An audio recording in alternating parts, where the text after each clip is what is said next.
abakozesa omutimbagano obubi aba bloggers abamu abavaayo ne babanga bateka caution ku bulamu bwe olwokuba nti no yali abuliridde akabanga abamu ne batambuza amawulire amafu nti nno ng'omukulembeze w'eggwanga bwe yali asiza ogw'enkomerero ekintu ekitali kituufu bwe yavaayo mu kwogera okwo n'agamba nti nno abakulu abakwasaganya ebyokwerinda batekinge action tebaakomaawo abantu abakozesa internet bazze batyoboola abantu ab'enjawulo kwe kuli Ssaabasajja Kabaka empologoma y'owa Buganda abantu bazze batyoboola nga bayisaamu abantu ab'enjawulo amaaso olunaku olwali tutunulidde ba blogger abasazeewo okuba nti nno bafuuka ekintu kimu mu kibiina kye baatumye Uganda Bloggers Association munono bangi abamanyi ensonga bagambye bano batunulidde ensonga za General Salim Saleh wiiki ebadde mpanvu nnyo mubaddemu n'ensonga za Bobi Wine eyavuddeyo n'akola Facebook post ku bayimbi ababadde eggulu omu ku bo kwe kwabadde Dr. Jose Chameleone ng'oyo obudde buno wenjogere akyali ggulu era omukulu Big Size Bebe Cool eno rivalry neddamu n'agamawo n'agamba Bobi Wine lailo like an envelope amanya ganze kali Isaac Case tuliko NBS Nsanyuka TV osobola twegattako ne kuwa from mobile ndino omukulu Namukadde Ismail ndino omukulu Ashba Kato effeted blogger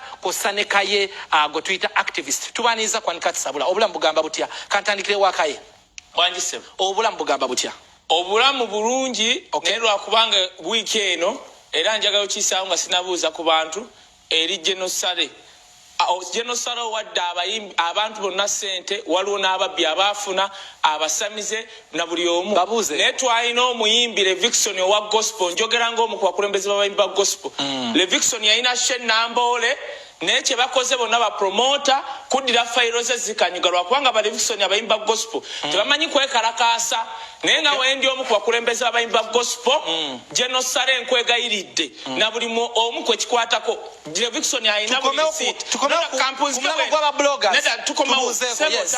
nzomu ku bakulembeze b'abayimbi ba gospel yalina show enamboole naye nsaba buli gwekikwatako ne Genosale nyamba handle his file Levikson tujja muleta yogere ku nsonga y'ekivulu kye kwa buli omu yali akimanyi ngenda kuzomwezi 12 Desemba yalina obeera enamboole Ashbag buuza ku bantu abantu tulaba NBS Anikati Sabula amanya n'eddoboozi nze Ashba Kato wa Moweda aka the big fish mbalamusizaako nnyo baganda bange mbabuuzizaako munansonyiwa nabadde nsubira big fish police emukuba nadde nsubira nzize ku front line nene bandeeta waneeno ne bana abapangulu ku front line oyogera lulimi ki ebintu bino eno mbadde manyi tetugenda kwogera ku bayimbi nga tugenda kwogera ku nsonga zitwala bwa blogger mu maaso naye ekisoke be bantu baffe Aging Isma Namukadde simanyi lwaki keize ekintu kya Namukadde kyesibako nnyo simanyi wawalyoseeyo jjajjaawo yenna ate oli muto ekitegeera ndi mukadde naye nguba tottangayo jjajjaawo si kyekikulu ekyo mwasibye mute mwenna abali ku Anikati Sabula ensonga endeese wano nkulu nnyo nga nagirowoozaako dda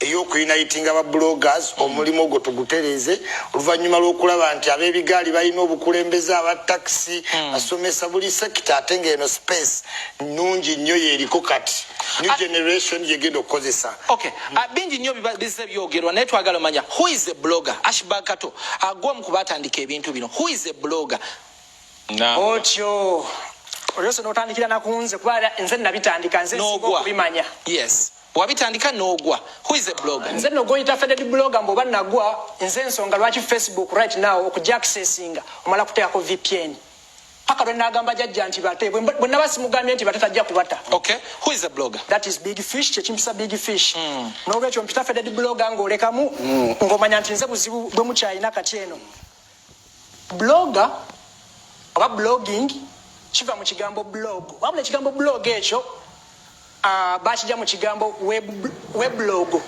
njagala bino ebintu bikusomesa kuba naye tobimanyi bulungi weblog wabula blogger ye muntu awandiika olubeerera website yonna ebintu byewandikako osobola okuspecifyinga n'ogamba nti nze mpandiika ku music nze mpandiika ku fashion mpandiika ku health politics agriculture webityo ne mulamu n'abalala ye nga buli ekizze kyawandikako yoyo gwe bayita blogger waliwo endowooza eri mu bantu abamu nti n'okubeera blogger olina okubeera ne blog sport eyiyo ng'olina website eyiyo mu www.kz.bikoze bitya which is wrong okyasobola okubeera blogger ng'okolera obwa blogger ku Facebook okyasobola okubeera blogger ng'okozesa website zi microblogging nga Twitter nga nazo obeerayo nga gwe gy'okolera obwa blogger bwo okyasobola okubeera blogger ng'olina website eyiyo okubeera ne website eyiyo kikuyambako just kuelevatinga naye nga tekitegeeza nti buli blogger alina okubeera ne website eyiyo enno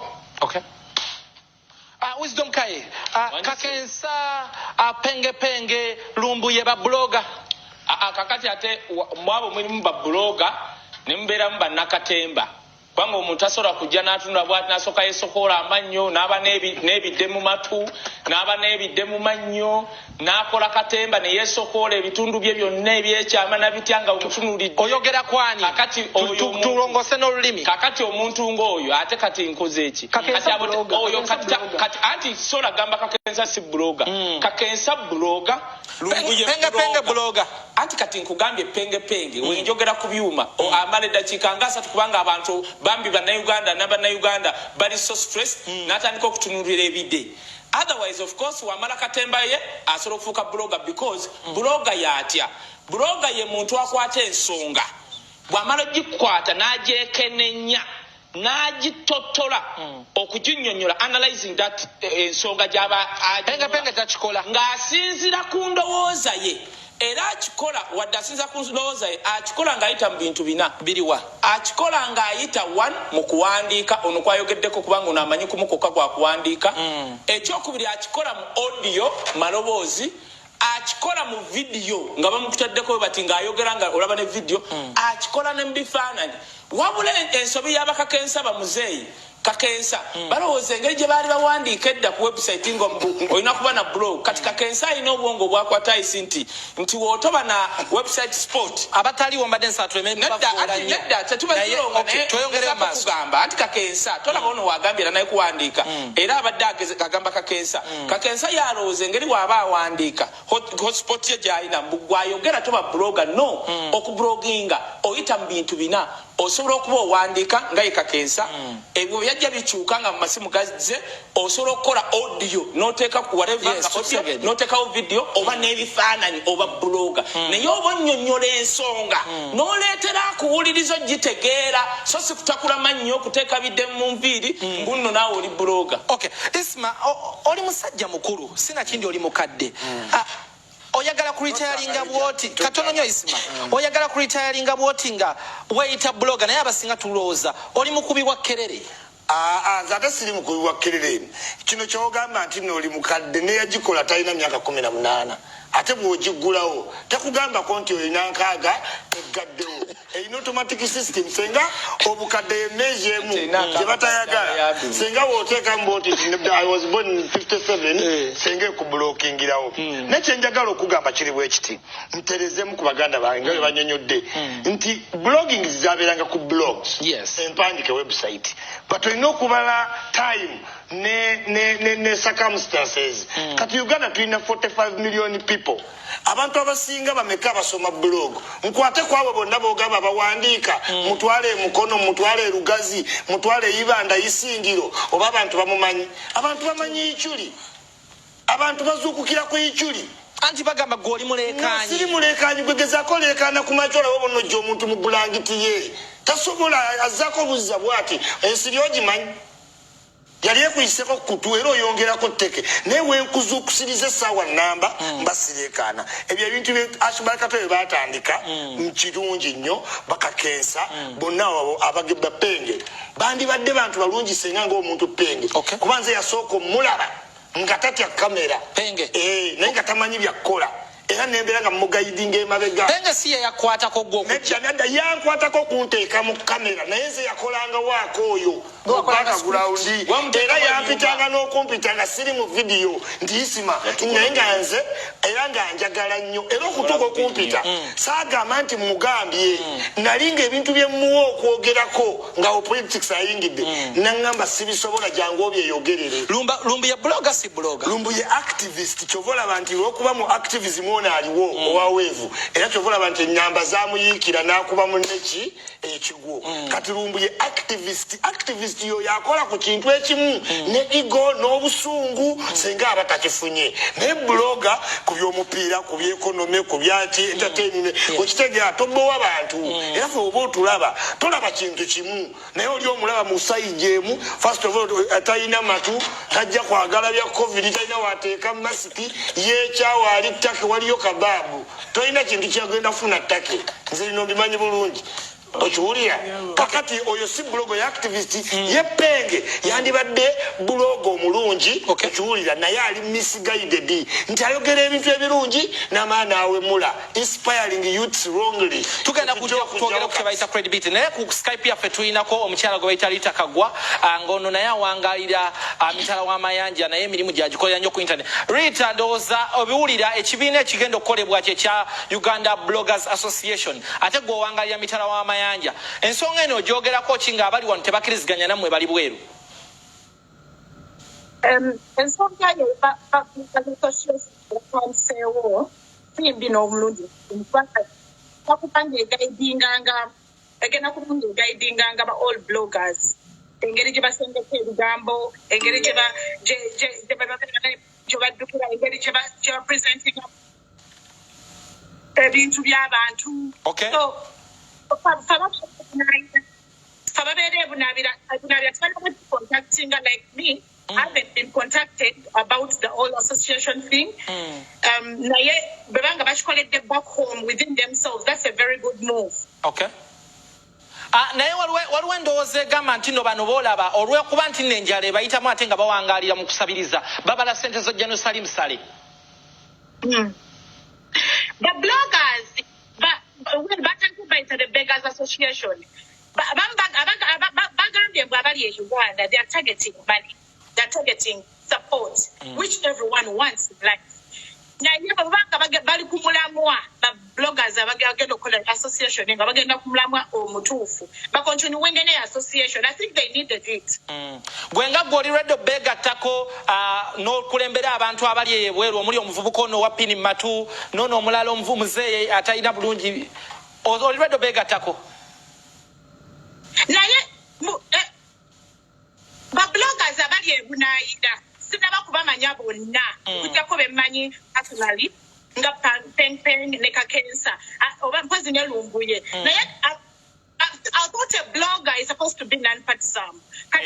For instance, our bloggers benva okumessioninga bali so much of political bali sides in politics. So for me sibanabanga begatako associations. I don't see them doing that.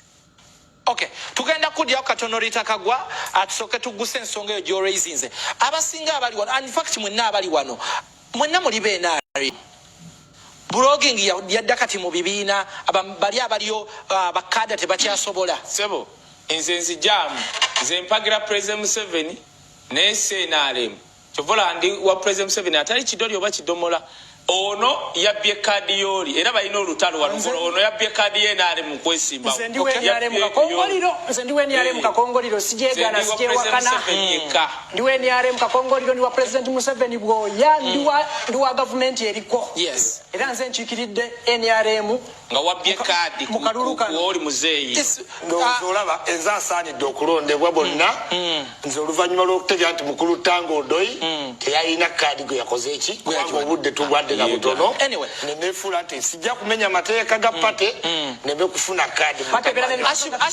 Ashbaga waliwo amaanyi nnyo ng'okyali wa Bobi Wine naye kasita wasala eddiro n'oyingira baasi n'ogwa ebimu ku ebyo bye wafunamu obwa blogging kwe kwagalibwa abakyala abakadde ne bakuteekamu ssente n'okomawo neeno n'oyagala ne ku bakyala abayindi abakyala abo abeeru ne bakubba ssente President Museveni ze yakuwa biki blogger byayinza okugattako ng'oggyeko okwagala abakyala n'ofuna likes otyo kaizo ina kibuzo kyose emirundi mingi ng'okimbuuza nnyo ekibiki simayanga fedde blogger wagwa nagambye dde ekisooka nze ensonga lwaki Facebook teriiko okujja access nga mala kuteekako VPN ate ng'ebirala mubi access nga negamba ensonga ey'okubiri nze nasooka ne ngamba nti no sigenda kubeera mu byakutypinga butypinzi wolokoso simanyanga full figure yakwanya ebbajjo nemba nga nyina okwongerako kye bayita okwerevetinga nemanya nnyongeddeko ntya nentuula wansi nenekuŋŋaanya nenzirayo ku ground neŋŋamba nga mu butuufu ntunula Zoom y'Amerika WhatsApp b'Amerika TikTok y'Abachina neŋŋamba nno tulina okubeera ne app ezaffe ng'abaana bannayuganda kiki mugattako nga babulooga ku society kisooka kya byonna omukulu Isima esatu gyayambadde ina app gyeranga ya muganda waffe Haji Amis Kigundu eyo app it was my idea, it was my concept. I am the person behind it. ate ne app endala je ziri mpitirivu nnyo haja yesterday mu center agenda kuchiro nchinga waneno tufune TikTok yaffe yabana bana Uganda Facebook yaffe bichibye mugattake bitangible because app bagita socialize Africa esinga Facebook buli kimu wererwaninga lwakuba nti just netagamu just support ya government nokulaba bichibye nnyinawo ogirwaningirawa mu kisenge kyo kweli genda ku App Store ba ku Play Store downloading o signing in erika abantu bameka socialize Africa downloading app watu ina data ngenda kutagalinga o downloading app olabe buli kimu kwetuli tuli abantu batono abantu abaliko batono lwansonga word of mouth chali wange nengamba Isman ajijjayo nengamba muchala wange najijjayo nengamba girlfriend najijjayo nenga netaga just government kugamba nti mumanyi anyway Facebook kigadde tuli ku socialize Africa ensonga lwaki ba bloggers tebatwalibwa serious ensonga kino mwogera nnyo ebikolwa biba bitono ate bikolwa bitono kinga ngambye tebabatwala serious genda ku Play Store oba ku App Store downloading app ebatekiko kaye mbanjogera bichibye mugattako kaye abantu tebakulanga blogger bagulabanga activist agolimu mu politics ogende even your rose waliwo muzeeyo omukeizi tobula tereera waliwo muzeeyo omwe yangamba yampe emyezi 2 nja kuba mbuze ndi myaka emeka ekisooka nga we nakunnyonnyodde nze lumbuye wadde katono nnyo bitakagwa oyina kyobuuzaako mukwano obadde obuuzaaki Did you just address Kaya as a blogger? Kaya is a social talker to me. Okay. Bloggers. Kaya identifying ngangani? Kaya is a random person that is always running to for an opinion, just like random person. Okay. Exactly. So Kaya is not a blogger. Kati mwalize wachomusa. Kaya tali blog. Era isagaza tali valid kwesimbawo ku kibiina kye mwazze. Ajja yakimye ekiwalo kitwaze. That's important as well. Kaya tasitaina na kubeera anywhere. Kaya is just any other person that always gives an opinion on different things. Just like Tamale Junior. Doza owulidde litakagwa kyayogedde. Litakagwa refuting ensonga yo. Atonkwatira ku MP wange Segirinya. Okay. Litakagwa ensonga yo. Bambi litakagwa. Yes. Bambi litakagwa engeri gyandaba randomly. Kati bambi andootako. Kati ne waba mbuliri yaloota wisdom. Kwata sola kwegomba muzeeyi. N'akimanya ali ate mbannamukadde. Kati bambi litakagwa mutuufu. Bambi buli wamu andoota ndaba mu bisenge mbuliri bwe ne wagenda bwati wa boyfriend. Alabakayo wisdom. It's okay litakagwa asatu mu lumunzi jabulaya tujja kusinkana. Apart from that, mbadde nyina kyegamba. Tugende tolanga bulango tugende maso. Asatu mulundi UK ku Regency Hotel. Kastabata bwebati. Era UK muninde. Now, kati litakagwanga mulese, mbadde njagala kugamba nti mbadde mbasaba. Kyatugatta nganze Kaya wisdom. Yes wadde mukiyita oluzungu kati mwere lubasumbuwa. Nze nafuna obu mu luzungu senior 4 anti nzija anti kati mbayamba kubanga ndabye muzeeyo ndi kaliyo era sigere maso Kaya tugende ku nsonga bakafuna tukole tutya ani abasinga okubba benale ne mbibuzo mwabbira yo badde mbagamba kakati ekibasumbwa luzungu muzeeyi bamugambye activist of course rumbuye. The only problem, of course, is partisan. Now, being a blog, of course, it contributes to being an activist on whatever you're pushing. So, the government Rumbu is an activist. No, Rumbu ya jewa. Stuart Gikastivo, never activist by Isanga activist. Kanyambe muzeeyo ono ali myaka gy'abaka kensa. Buloga tekitegeeza nsobola okusalawo okudda mu kintu eki nga njogera ku environment wabula ate nsobola okuba versatile nsobola okulaba kato ashback bw'omuteeka mu bintu of course gamazima I have to give credibility where it's due bana abasajja bonna bali versatile bw'omuteeka mu economics bannyonnyola ne kino which is okay of course of which Rumbuye does that though whether ya politics chiche nyongera ku blogging nti we najja right now chobola wangu gayo litakagwa ndaba random libulu wachuka why nti omuntu yandaba nagamba ensonga gyoyogera ogigusa for example singa mbera wano nenjogera ku politics oba nenjogera ku madagalo oba vaccination do I have facts? Do I make my facts? Omuntu ali elyo zitegeera. Kyenjagala okukola singa nfuuka president wa blogger. Era mmwe bonna blogger ne ba YouTube abali eyo. Kintu eki. One, omukulembeze alina akola ebintu bibiri. Advocacy na robbing. Robbing kusakira nakwogera nako lobbying okubba oba lobbying okusaka because ebintu byanjawulo ono ekimusumbuye anyway Rita Kagwa musonyiwe nti ono kaye Rita Kagwa ndowooza owulidde kaye byayogedde agamba omulootako mu njuuyo ebweru ate ng'oli mukyala mufumbo agw'omu kwabo abantu abalina attention ey'amaanyi ne traction ey'amaanyi ku mitimbagano gyo twagala checks and balances credibility information yona avaayo te naye nga tonna byokyugamba ebyo nsooke nkuwaddemu kaye Cute Kaye, yes. Nagambye Rita ndota apita na cute. Oh my God. Okay, Hey, Rita, hi baby. Rita yogera. Bwana abakyala be Uganda bachayi ndina Rita. Hi baby. Rita budde bubwo. I see all of the time your opinion could be in 20 years, just like Bajo. It's just like your glitter and Bajo in a full figure. No Magamba with their bloggers. They're not. They give opinions as bypassers, as people randomly found on the road. What's together? In journalism, you have that. You let the public say something, and that's where you fall. I wouldn't. Never been voting. Sobola kuzibiriza ate nentekaka atiki ku Cute Kaye awachi Wisdom Kaye anage baby andoto yo ya Wisdom Kaye mkwa gana maso baby. Okay, tuogera ku credibility abantu bakulaba ng'otekayo updates z'abantu information yono credibility wayali atya and how authentic are they because bagamba nti no bakuwerezayo $10 opromotingo ekintu ekimu nga kirina gye kiggukira oba ntegeera tinga bano akuba w'amaanyi Kaye buzido Rita I've been in the situation. Nfuna amawulire from real source. Normally chintu wembasi kirina ako evidence. Buli omwe akimanyi. Kisobola kifulumya. Nzo omuntu aleta kati apparently I'm blogging on Snapchat. Oteka Rita Kagwa. Ku Snapchat I'm the only blogger in that viewership really high. Naye nze ndeta ekintu nga bwe kiri. Walaba we naleta Daddy Andre amawulire ngago we naleta bad black nga bamugoba mu jure. Amawulire ngago. What I do, I associate with people that give me receipts, then Peter Mazamita evidence. The street ones it receipts.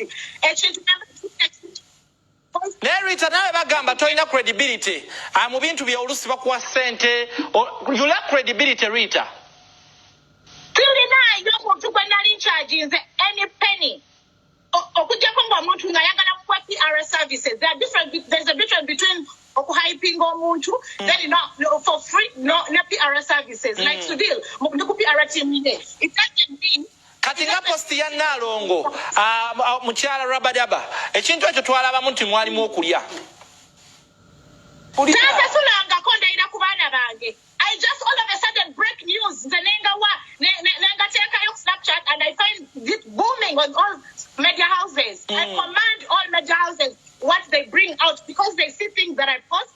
People are very credible. Naye nga gwe mukyalo omufumbo okulidde ne myaka Rita oyina omulimu gw'okola okujjako okubeera ku internet okwo ng'obloginga 1 minute 1 minute given to you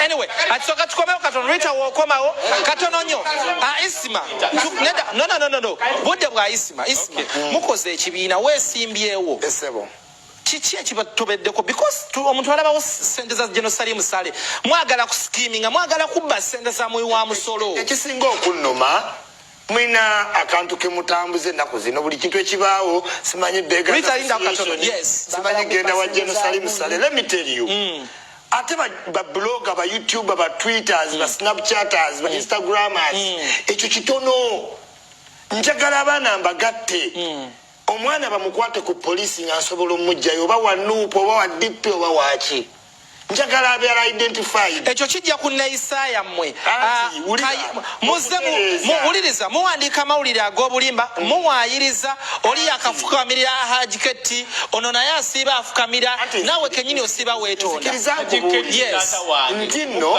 kino kye twagala okukola nti bodaboda zatandika z'abayaayi tudde mulimu oguli fomo because of leadership kati nze nagenda ddane wa Museveni namunnyonnyola ensonga y'emu nengamba whereas Ashibakata nzoba yakitandika ayizo ba mutoto yakirabanga kisobola ogendewa waida yakivula bagamba isima sikima yakajjajuzi ne nze yalina better idea anti omanyi lwaki bagamba skima sente wazinonye bulaya nezikubula yogera bitano kagagala kubaza abavubuka awomba sibye okuliyetinga market ennene nenkugamba abaana ekifo ky'okuwemula ekifo ky'okuinsultinga okubika abantu tubateeke mu kwa mubadde mulya zaha mwena tudde mu leadership bajja kukola emirimu gyabwe buli muntu amuwa obulwango imagininga nga ba youtubers fenna tuli abantu 5 ne tugenda ku ministry ya health tugenda kupushinga COVID-19 tuwalizimu.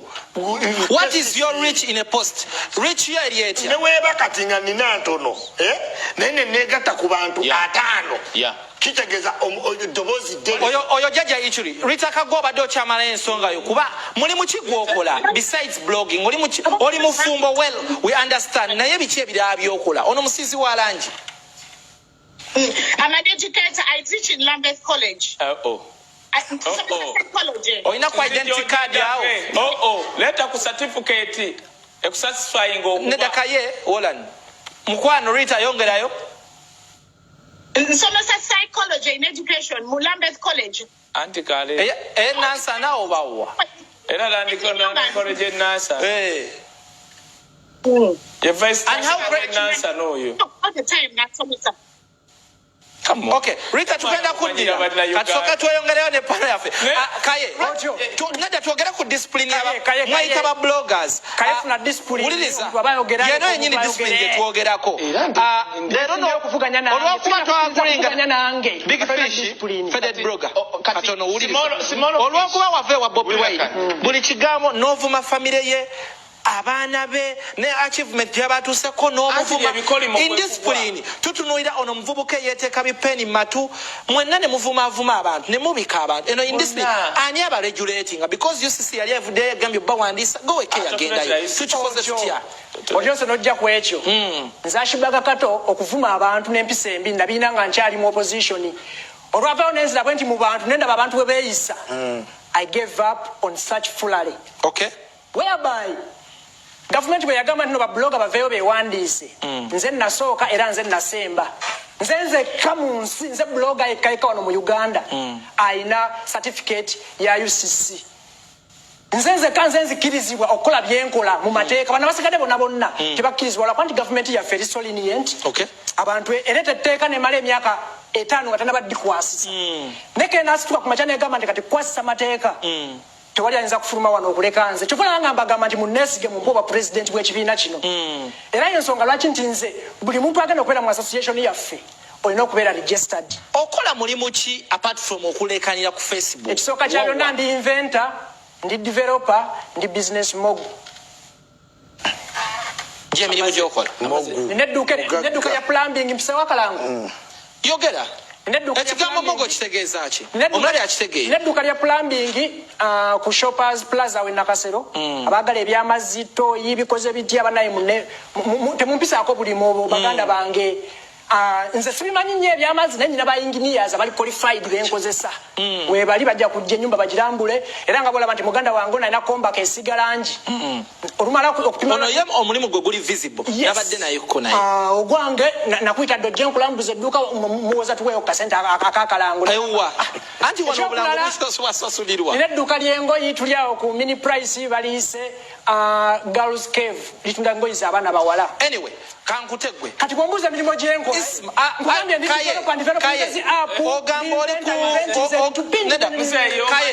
Kaye, you are a jack of all trade but a master to none.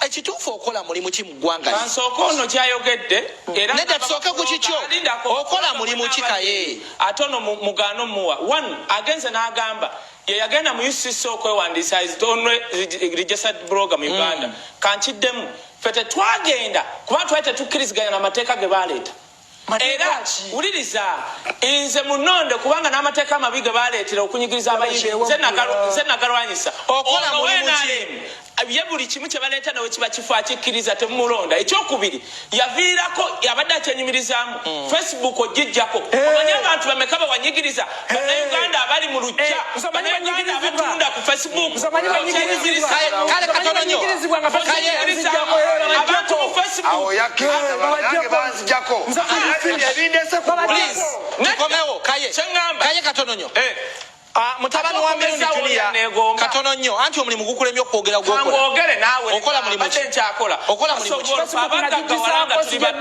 anyway tuwuliriza tulimira mu nsawo za kati bino biyige case nawo toyina mulimu Tamala Mirundi Junior kwali ku Skype Tamala Mirundi Junior tukimanyi bulungi tino bakuwasa era gwo mu bavubuka abato abaagala abakyala abakadde toyawukana nnyo n'Ashback Kato naye lwaki mweyisawo muti mu mbeera y'aba blogging wavaayo n'oyawukana ku kibiina ky'NUP n'ovuma buli muntu lwaki bwe muti we mukola kandozenti pulikika bulungi oli bulungi nesimye okubeera mu discussion. First of all, blogging si mulimo. Mulimo job description tegwina analysis. Mulimo ate tegwina simu ataji okay simu amize tokwata muzindalo blood alaba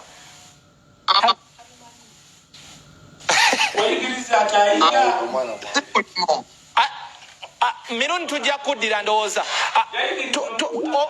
wangi Mirundi sikwamuyambi anyway kaye do we need a regulator because kaye wava uliriza ovaayo n'ovuma omuntu nga Keti ne weetonda buli muntu adautinga credibility ye do we need a regulator mwene embeera first of all wetaaga okulonda president wadde waliwo regulator naye gwe banaatya mu Uganda bakutya oddira shiyi amateeka ge bali baleese amavaaga abayizi bwe yakafukamira enfunda ze simanyi baani Keti taata wange oyagala nfukamira ebijja byewammwe Keti muzeeyi wange ekyo kimu omwana akuziddwa Abaganda bw'akola ensobi akola ki yes ate n'oyimuka olinayo ku summons ekisooka regulator sisobola kufuuka president w'abablogger nenzikiriza abatunyigiriza mu UCC mbu babe ba regulator baffe nja kusaba president Museveni ateekawo regulator ali different ategera blogging ng'asobola okutuula regulatinga bulungi so si bali abatawuliza ba UCC bawuliza Kato Ashback yekka okisanga ku mulembe guno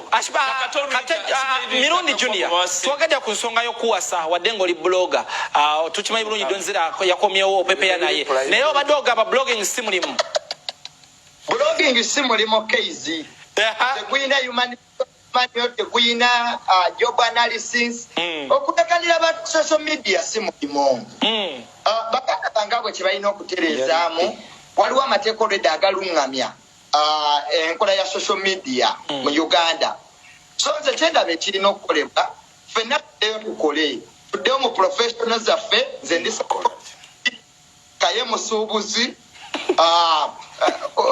gundi musizi wa langi mukulu wange so kyetulina okusaba gavumenti etuyambe is okuddayo mu professional zaffe because kati obabuuze job analysis strategic planning human resource management tebabiina blogging kuwandiika articles blogging olina okuba ne website olina okubeera ne content g'otunda nga wo so si mulimo so owabuvuddemu oluvannyuma lw'okuva mu NUP katagula wa mulimo no you see case kyetulina okutunuulira blogging tabeerangako ku Bobi Wine oba Museveni oba ani oba Mwami Museveni we have a wide economy. You can go and do research about economics. You can do about research the economy, tourism. Nga uwo content yaba uwo. Anti bagamba gotambulira mu kifaananyi kya taatawo yensonga lwaki okwadjustinga ne system oyise mu social media ate muzeeyi yayita eri mawulire amalala ne muddaawo ettamiro n'okuwemula n'obireeta ku Facebook. Anti social media, by the way, social media is a platform. Now, we should all accept some of us are to consider social media because blogging or kubanga or ina content gwovuga kati kwabo bonna batuddawo nayo bulwalize esobola Twitter netwo mulimo nga PR kwabo bonna batuddawo Coca-Cola esobola Twitter netwo emilimo so we should accept that we are all social nuisance and we should go back and work Okay. Are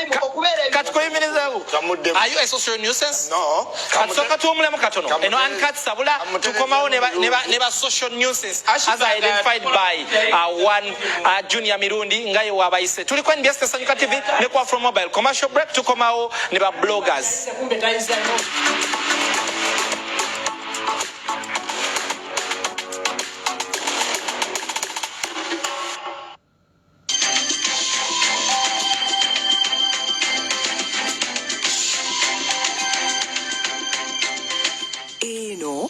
Sanyuka TV banno ddala mu by'emizannyo n'ebisanyusa.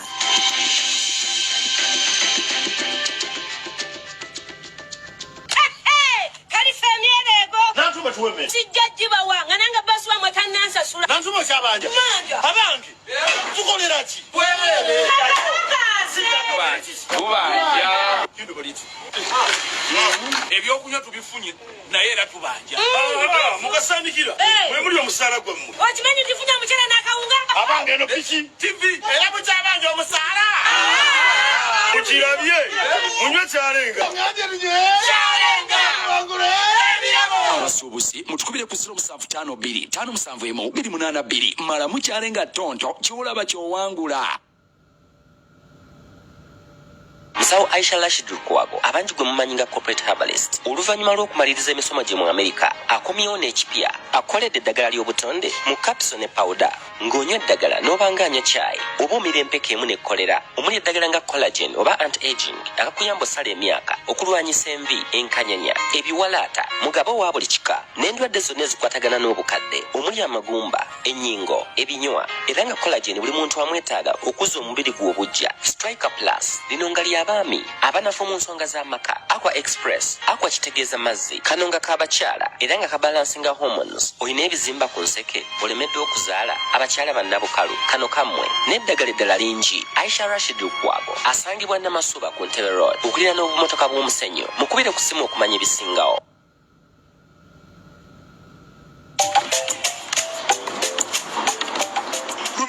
Musana tunda byange bibiro omusana gukwokesa bwereere eyo tuwavayo dda kati ebyange mbiza mu nyumba zo properties ya kimara agulira yakutwali bino bitunde na bino bitunde ebyesaluni bitunde ebya office tunda ebya wakatundira ddala ettaka n'amayumba tunda byonna biguza abasozo property consultants okutunda kyangu nnyo sindiga ekifaananyi kyekyo kyotunda ku namba zaffe eza WhatsApp tujje tubikime byonna by'onaaba otunda mu ddakiika eyo omuguzi jangu ku page yaffe ya Facebook Sozi Property Consultants UG abasozo Property Consultants abasangirwa ekireka Kamuli Road tugulirawo ne tutundirawo.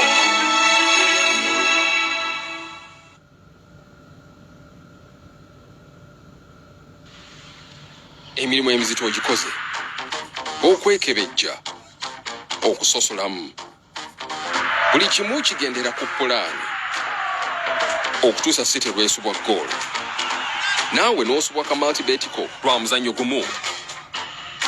Bw'osubwa ka multibet lwa muzannyo gumu tukuddiza kye wataddemu emirundi 20. Ffe babo City ne bwekusuulirira.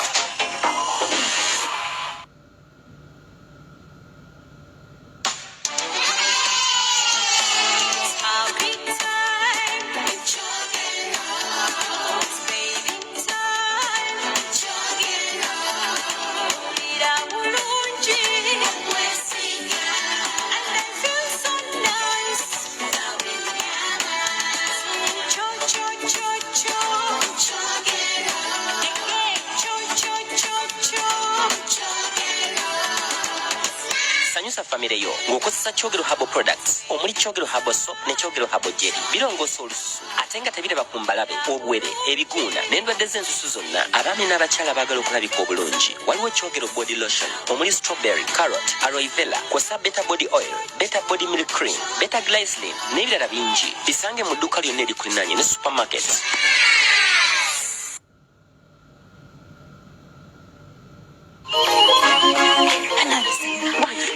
Nkozesa nkozesa Sunlight omupya ayeza bulungi engoye nazirekamu akawowo ate nga wabbeeyi nnungi.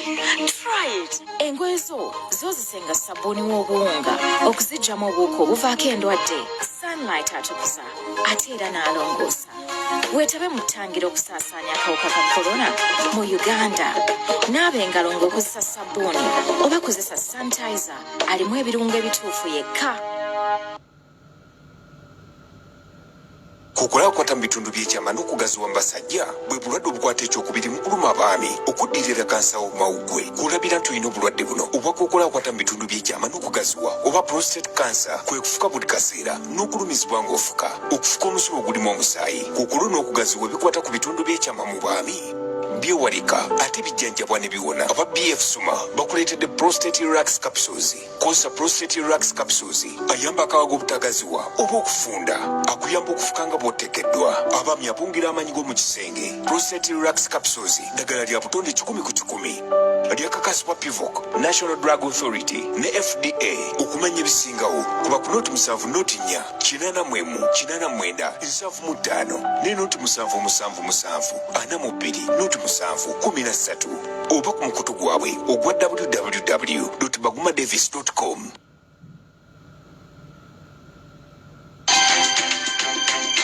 Tosubwa Kusanyuka TV. Sometimes it's a struggle to get to where you're going. Is there a possibility that I'm in love? How could you have been so foolish? Sunan Tazara. Tell me the truth. Do you have a boyfriend? Oh, hey, baby. You wanna dance? Who are you and what do you really want? Consider me your guardian angel. MTV Sugar buli lwakutaano ku ssaawa 4 ez'ekiro.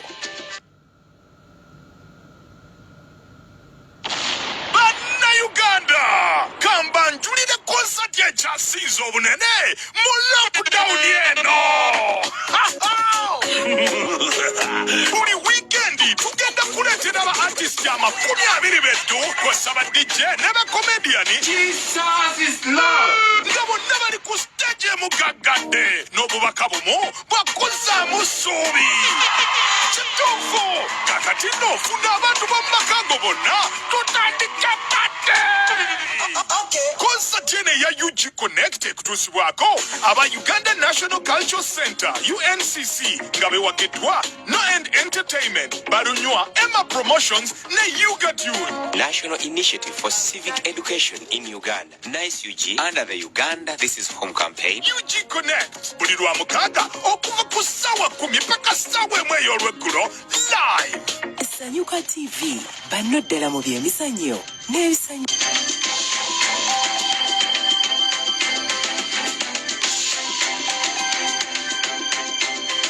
Eno ye Sanyuka TV banno ddala.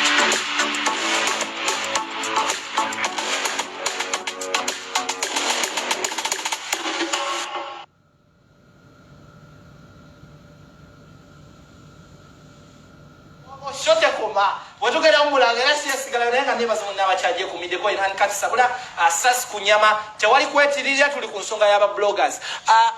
Tamale Minon Junior agambye ku myaka gyo iwe social nuisance. Muganda wange oyo kamutereze mu ku lulimi maybe muto oba yabikola bino ebintu nga tamanyi we bikuliyetinga se 30 seconds yes naye kyalina otegeera twatwalibwa mikutu nga kuliko obulango bungi ate byagamba nti Coca-Cola teziza tuwa wa PR naye nga muli ba influencer bezo company oli influencer oli blogger gambe tuli ba influencer bezo company it's a combination of words ayo influencer gamba nti no tetuyinda otujja sente abaana bonna ba YouTuber bafuna sente bafuna zawadi kati yamutereze mirundi tu abadde tafuna sente naye biwa Yesu nga wakyadda omulabuki buwa muzireti naye ajja tubuze ngeje bafuna ki sente tuga oli influencer era Richie Elietya nange kanzire ku gwatayigiza bulungi tamale muganda wange mirundi junior yoyo nze namu inspiringa kumala mu inspiring era nze namu kubanga akalimya jatwegatteko mu NU eri mu people power na akikola kyesagamba nti wa blogger mulimo era ba blogger tufunira ddala sente companies nazo yogeddeko simanyanga ani zani twali tuzikoledde zatutukirira ddala tuzikolera kyebayita PR nga muwemula kaye mudakike mu second muto wange junior bambi sagala aterere yesulise omanyi akesulika ku kya Bob Wine era bamuziseeko ekitundu naye njagala aterere sandize wano kwesimbawo kuba president if obubloga tebwabadde mu ssente wano nyambadde miliyoni esukka mu ttaano oŋŋambe ntino kati atuwuliriza yegundi bana basajja ffena twasoma olaba ne Ritakagwa amala ddaka we adde wano gwamanyi oli bulaayo omanye ebyengoye gye bazikolera ate n'azambala njagala manya gwe ekintu kino okyogerako ki ekyabakaye mirundi kyagambye ntino bano ba social nuisance Rita ayonsa anya era anvumye n'ekirala eye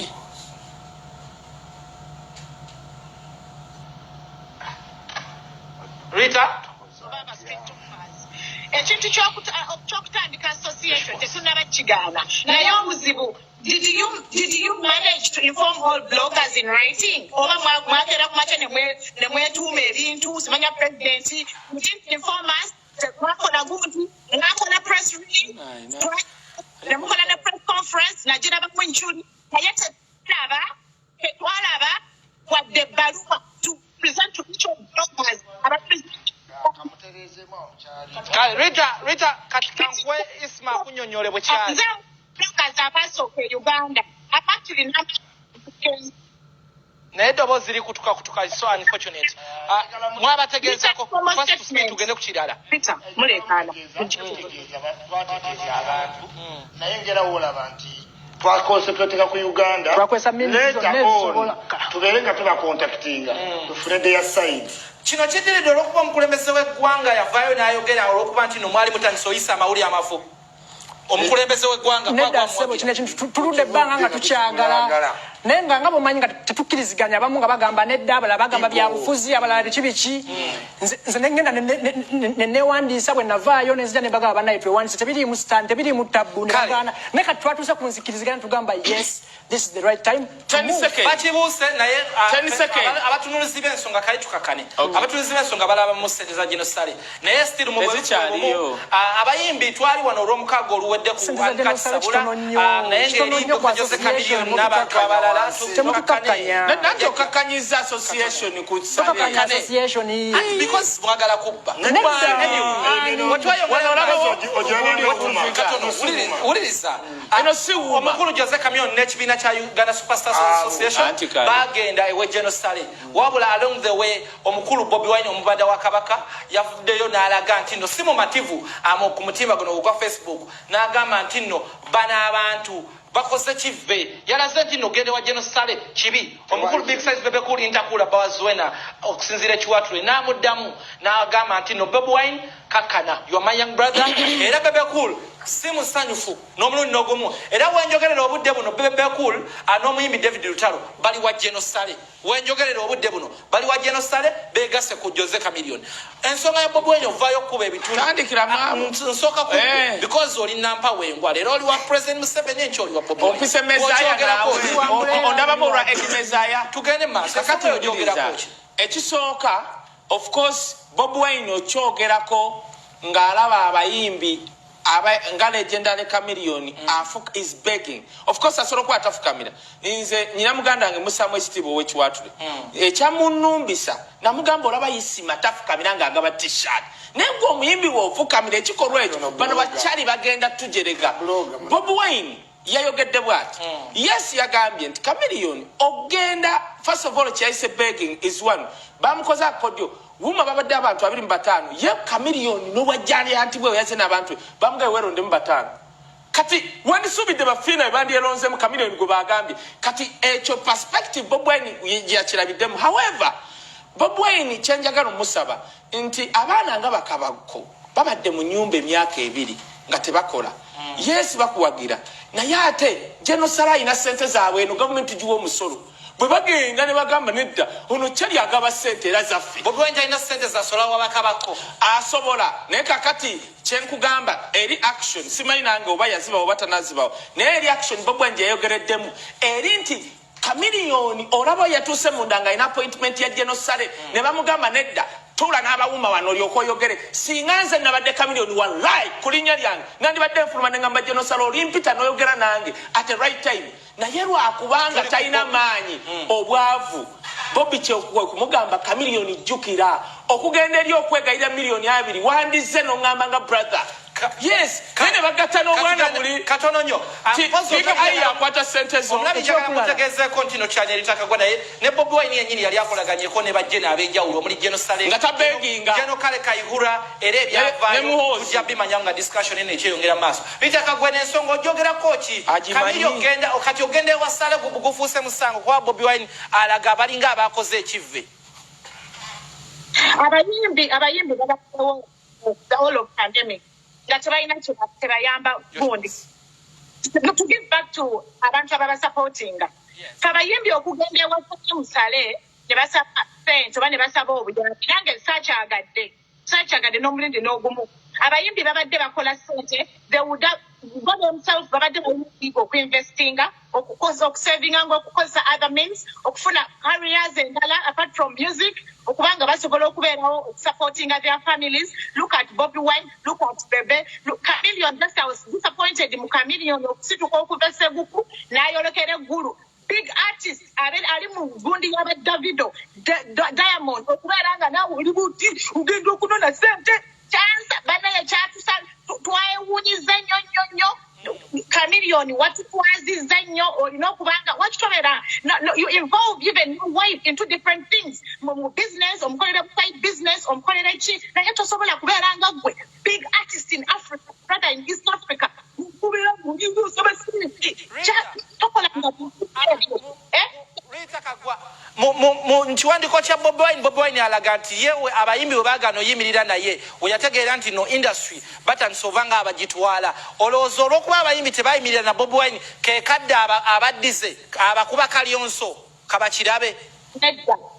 During pandemic, Bobi Wine lots of times yala yagala kuwa sente kuwa mmere bantu naye ng'omanyi politicians they always thought that it's political bayagala driving attention public ochegera in that way for votes kati beba stopping anga naye abayimbi tebayimirira naye kumukubeerawo nga they urge the public or they urge the government okumukkiriza ng'ogenda ogaba emmere biki obuwunga and all that. That's why abantu bwe babe nga batrayinga ng'okuwemira abantu support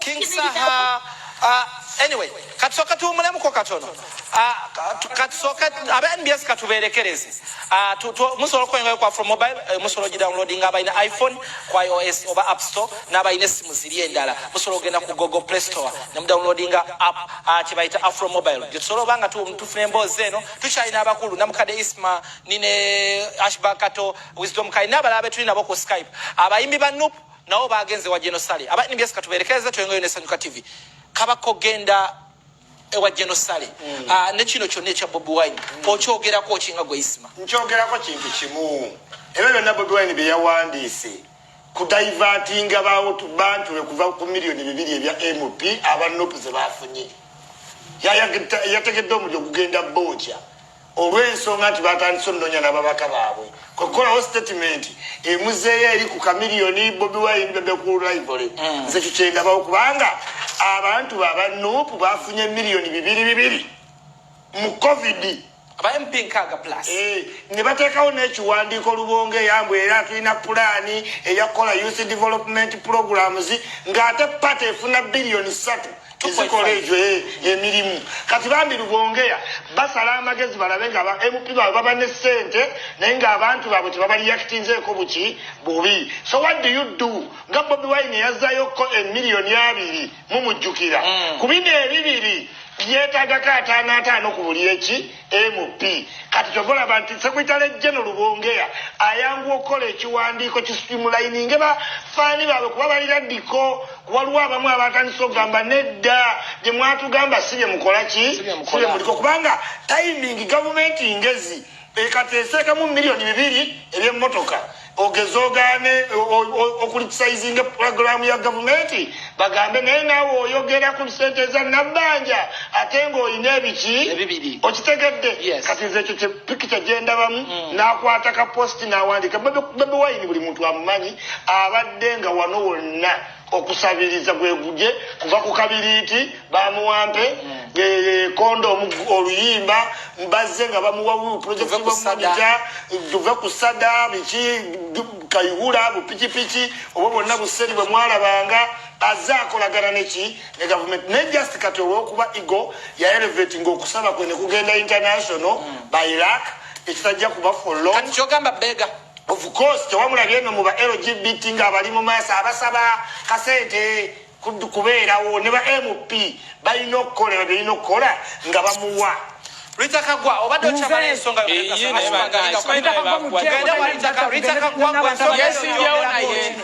Ritakagwa teyesinga okuvuganya tuli wano eno ensonga yo gyogerako ki because on agreement Bobi Wine naye international beggar gwekyo kitwala otya Bobi Wine fe wane wanyeni e UK nze nina links over zibiranga 50 zibaba zimpereza nga kugenda kuyingira mu Zoom kusonda.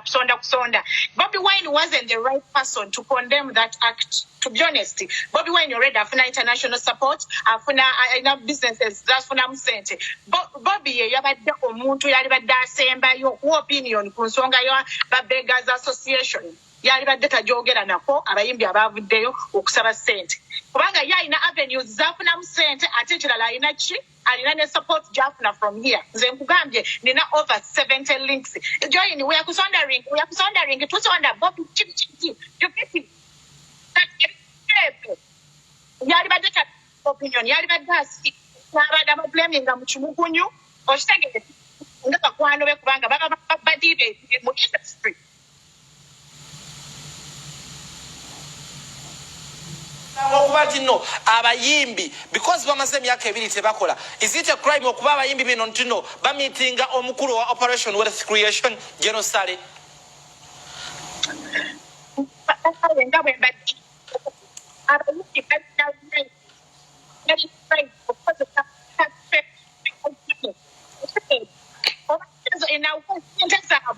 in the West Center Zabwe, but are they paying taxes or no? If they're not paying taxes, Batutazabwe. Abayimbi bebali badata beba wa public kubanga babate baba sporting enyimba okusharinga ringtones bishi all that nakate bo against that okusaba send. Now if they are getting back from their taxpayers money, that's fine.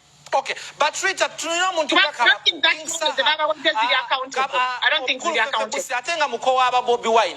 Chino chochi lekawa bana abayimbi. Banadayo emagere oba baba zalukuse. But magere. But you know, they'll be all blamed. Achwa blamika as a whole. Na yako kutoka Bobi Wine watani kwa wayimba wakola show tebagenda kujaba backing it up. They'll all come. And you just blame wajikola copy error. But blame yabadde yetagisa nga Bobi Wine mu yayimbako nono social capital gwakozesa nga abayimbi bane bafiira munju Chengande chibadde tekyetagisa yali badde asirika and wouldn't condemn them publicly. It was just an embarrassment to them. Abaswaziza naye yeswaziza in a way nabo baswadde. Kale Rita webale nnyo naye oli smart Ashbakato wali mweni UP Bobi Wine omutegeera bulungi nnyo singa bano bonna ensonga ya Bobi Wine ovaayo abamu bakiise belittling fellow artists okitegeeza ki bwe nakwata ekkubo ne njabulira Bobi Wine ensi ya nkyawa ensi ya nnenya nga baŋŋamba ndidde mu nsi olukwendi musajja wa nkwenyo n'ensirika ne ŋŋamba gwe nviiridde with time mujja kumutegeera mpola mpola ne Bobi Wine ekisooka is an international beggar and a narcissist ekintu kyonna kyonna nga tekiri ku ye kibeera kibi ne bwe kibeera ki nga tekiri ku ye kibeera kibi yoyo no narcissist obyogera lwa bukyayo oba omanye nnugu egeza abantu mumanyi nze namwandikikiwandiiko kyatadde ku Facebook nga voola banne ate ekyokulala kyenjagala mbategeeze nze nali ngenzeeko mu maaso ga Salimu Sale saavayo na ssente ziwera yadde emitwalo 2 si buli agenze wa Sale nti aba agenze kukomawo na ssente eri ewa Sale wabeerayo ba policy makers ba decision makers era abantu abasinga babeera ewa Sale nga bagenze kutuuya na lwansonga Sale enamba 2 wano mu Uganda ate ba minister bangwirwa ne President Museveni okusinga sale kati sale wabaya yamuyise babereri nga batuyana mune mulowooza mbu yagenze kubba kumba musajja ali bamukunya bamubuuza kiri so n'olwekyo si buli muntu omulala balino ng'agenze ewasale mbu agenze kubba no abamu babeera bagenze okutunulira ebintu babitunuliramu amateeka bagalabe bagakolera badde bagenze kutwala kibiina kyabwe kyabadde bakoze ekya superstars simanyanga bikoze bitya nga kyebagenze okutwalayo okwanjulira omukulu kati omukulu ye bw'asima n'abawayo kabawadde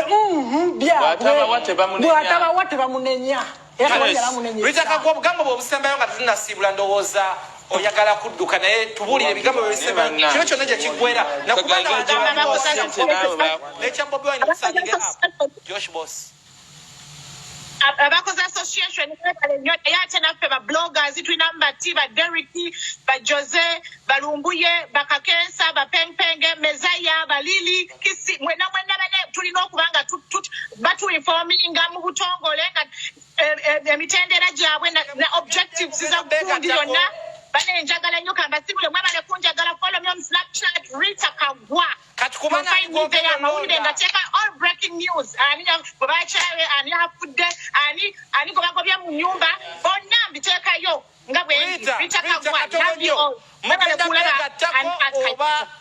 Rita ogenda begattako bano era ni gwonaalonda oba obeegasseeko just the last one profile, then you tell me then I will know who to vote. Tweyanza nnyo mukwano beera bulungi tukwagala nnyo anyway ensonga ulayo babamu bagira bavaamu nankani akalulu kamu kwegamba bano bonna abasoma diguli oyo alina bbiri mmeka tukwate Rita Kagwa ali ku Snapchat kubanga alanga Daddy Andre bamucha emiterisina gwe Rita Kagwa ebintu byolanga by the way kati let me at least give a credit to my opponent antabayo kandi omanyire Uganda Kato Ashbag byalanga wabalanga app n'ebirala of course kurastess abantu bisolo tambula enkola kati Rita Kagwa engeri gyalanga ani bamchaye ani yaguze nikempya bambi na training aloza wakabino being an analyst kati bino ebintu by'abantu byateekawo serious is my opponent but I'm telling you at least neno yakamba bamujjamu amanyo naye katagayina uchensoma simu akalu yatulimba ono sisola era abali ababloga tewesiga Katashibag olaba yatulimba amanyo tibamukubya amanyo cheka alina kyayisaawo kati wonomwa akaluko asobola okukeera enkyanga bamuwadde ssente n'asudde mu oyina oyina abantu 10 abakuteerawo omukono nti byoyogera byonna obiyinako information yes ekisooka mu bano bonna genda ku bano bonna ani asinga okutrendinga wano I'm telling you. What is your reach? Kakati labayo. What do you mean, what is my reach? Anyway, naye wano ku internet Eddie Mezaya agambye nti nno oyina ekirwadde kya bipolar. Eddie Mezaya bw'agambye nti oyina ekirwadde kya bipolar. Oli Eddie Mezaya ajja n'ebintu ebiringa disco yeeyira amata ku t-shirt atamanyi kwambala ng'atali Bulaaya. Ye bipolar, why?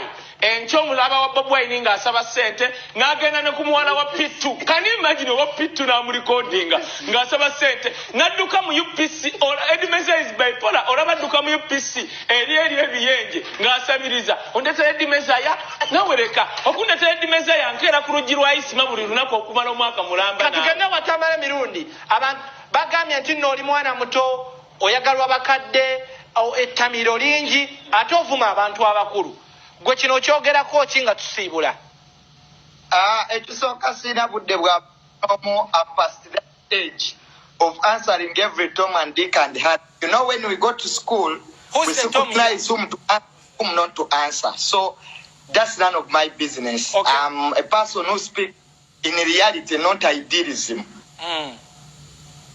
Yeah. Ensonga ya Bobi Wine nga wakavaayo teyakoze abayimbi okyogerako kine bebe. Bobi Wine tayagaliza bwagaliza. Bonna abo bonna abatuddawo mu luumu n'abayimbi abasinga bonna bali bagenzeke wa Genosali. Ne Bobi Wine inclusive. Bali bagenzeke wa Fande Muhozi. There is this just ategera mu Uganda that when you connect with a certain group of people, then you are bad. And then that person who is saying that when he connects with that group of people, for him is right. That's so naive. And we cannot take that argument. You see, music industry in ebizibu. Chameleon is a legend. Toina togenda mujjako. Byonna yabikola. Is a man who has been here. I never followers be bamwagala. Ate naye muntu esente zigwawo, akasente ne kagwawo is human. Bwaba agenze wa Genosale to negotiate his deals n'abayimbi, it's okay. Kati ayagala bajje magerenga Bobi Wine talina power. Bana basajja be bakyafuga wano. Okitegera Bobi Wine walifu na power, he will give his analysis over things. Now he doesn't have power. Kakati akegwe oli mukulumba ate abagenzi okatwadde agabagende magere wali embwaye gyabagamba solution is it. So let us be objective. Obyogera kubanga tewafuna ssente kuba abagamba n'owalwala era gavumenti eno eriko ye yakusasulira.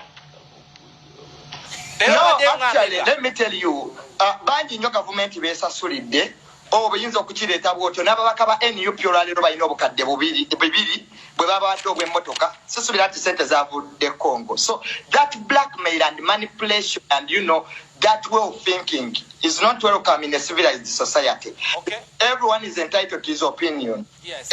Whether the family I come in, wisdom kayo muganda wange, agamba nti ayagala nnyo President Museveni naye tutasobola kwogera bikyamu. Baganda bangawo bayisima. They have met the president before. So so I cannot sola batyawa lwanzikiriza yaabwe ebyobufuzi. So if I went out of NUP, it was my decision and I'm mature enough to defend my decision. Birungi bero tugezeddwako nti leo mazaalibwago emyaka 34 tukwagaliza birungi bero. Happy birthday to you Mirundi. Nga tumaliriza. What do you put on table being president for Uber?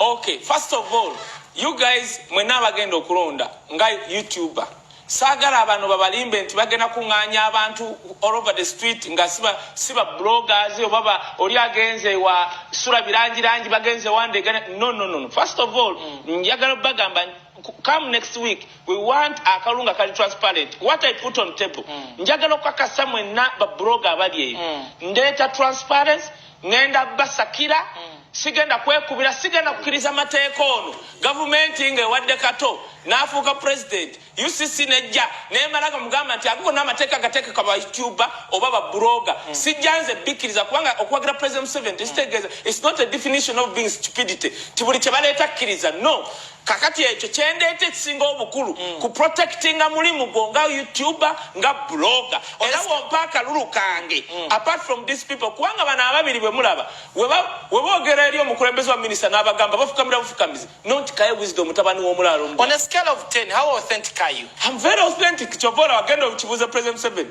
yangamba lumwe ekintu yangamba President Museveni taliwo yangamba bwati ate gwe yali ani eyaka yangamba you boy you are teaching me things I didn't know ne mugamba onzikiriza ekintu ekyo bwe ndiba ngenze ku media obanga mpandika katabo ndikikozesa nangamba it's okay kati am authentic nga ntandikidde ku principle that is 1 2 bana Uganda banzikiriza nti Kaye Wisdom ono mulalo ne wayogera ekigambo kiba kya mazima bakinoonyerezaako nga kyekyo oyina court summon meka what no sina court summon nze nawaabira be mwakuba wano nti nababaka ettaka nabawaabira sina court summon name era nabawaabira wetumala nabawaabira sina court summon nabawaabira era ngenda bayita omusango gye guli bangamba nagula ettaka mbulyamu na Kenya osilanzi weruwe n'agamba nti yasiwa lanzi ekyo tukirekaawo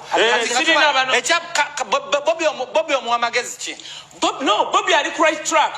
He's playing politics, that's okay too. Bobi tasobola kuleka muganda we Chameleon ne bamuyisaamu amaanyi ng'obuwala bwa wuma butudde wali Bobi ne bamugobera abantu bazana babakabako I mean Chameleon so Bobi on the right track kyenkusaba kiri kintu kimu muganda nga Chameleon mufo ky'omujolongera eggulu yite omwenga kantu kale Ashbago bigambo ebisembayo ntono nnyo nesimjeyo kuvuga nga mvuganya ne bano era mbasaba mu paaka lulu out of 10 we wa maker okubera president wa out of 10 we wa maker 10 out of 10 yes okusembayo lwansonga bwe munampo wa president wa blogger kyensookerako ddala atayagala kubeera regulated anda UCC gwe tompa kalulu lwansonga ngenda okusoka okulwanako nze njagala tubera na association nga weri mu mateeka agafuga eggwanga n'agagenda okutulungamyanga baffe ekyokulala nja kumakinga sure nti nno mbafunira conferences ne seminars tusobole okumanya bloggers rule of conduct ziri zitya muzimanye kwa basinga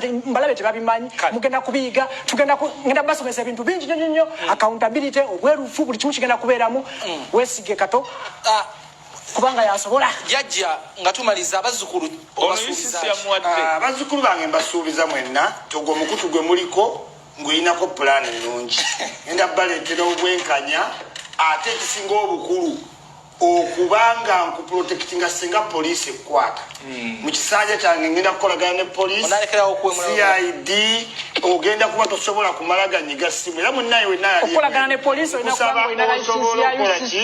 ojja otwegatteko mulaba nti bwe muwaba bw'otuuka ku kisaawe ntokkirizibwa kumalaganyiga simu ne weeyita buluga njagala nkwawulyemu mulonde bano omulimu gugudde mulonde nze bano mbawe nabo emirimu gye balina okukola ki okukola tetuyinza sukakaawo njagala okwebaza omukulu Isma Ashbakato ne Kayuzo olw'okuba nti nomuze njagala okwebaza na buli muntu yenna mu Uganda alaba Uncut Sabula buli lwa mukaaga tubeerawo 7:45 paka 3:00 njagala okwebaza abantu betukola nabo Joshi omukulu Peter Kafuko na buli muntu yenna ali waggulu mu control room njagala okwebaza abayimbi abatulabire wa Salim Sale omukulu Dr. Joseph Camion Kwali omukulu Bebe Cool n'omuyimbi David Lutalo batuuse lunaku lwaleero ewa Salim Sale ne solution ya music wa Uganda ne industry ya Uganda eyabyamasanyu eri Salim Sale ekyo kibuzo nkirekeddemu abalabi amanya gange nze kawale Isaac Case mu following buli wamu tetuyinza suka kwa wano mbagayize kire kirungi n'olunaku lwe Sunday olulungi bye bye